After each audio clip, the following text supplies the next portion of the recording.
Signals from Congress and the White House indicate that the year 2011 will see lawmakers focused on the deficit and debt.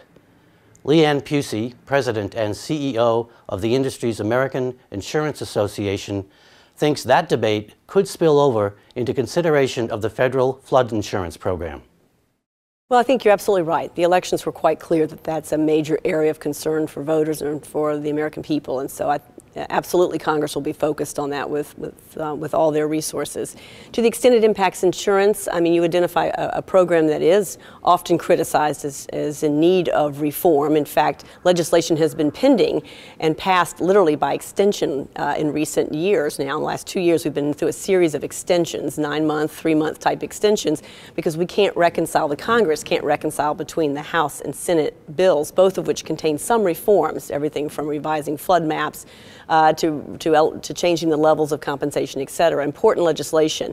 So we do hope that Congress gets to reauthorization of the NFIP, but it will no doubt be a part of a broader discussion about is there a way? I know there's chatter at FEMA now about looking at privatization. I think the industry will plan to be, is already and will continue to be very involved in that discussion.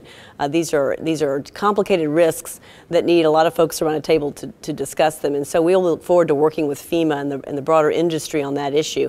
And it could very well feel a little energy behind it because of the challenges on dealing with deficits and budgets overall. But other than that issue, I'm not so sure I see an assault on industry in any way or any particular onerous legislation, but we'll certainly have to stay vigilant on that front because you just never know. I know last year in the states, and we're sure that it will continue this year, as budgets in the states continue to be underwater, there are constant efforts to look at new revenues, and that takes the form in our industry of looking at either premium tax increases or often charges that could be applied to emergency workers when charge the insurance company for the ambulance of the emergency workers, et cetera. And in those kind of efforts, they look for ways to find additional revenues, and sometimes where the deep pocket they go looking in. But at the federal level, I think we'll have to stay vigilant and watch for that. And other than the flood program, I'm not sure I see any evidence of it, but we'll have to stay vigilant on it.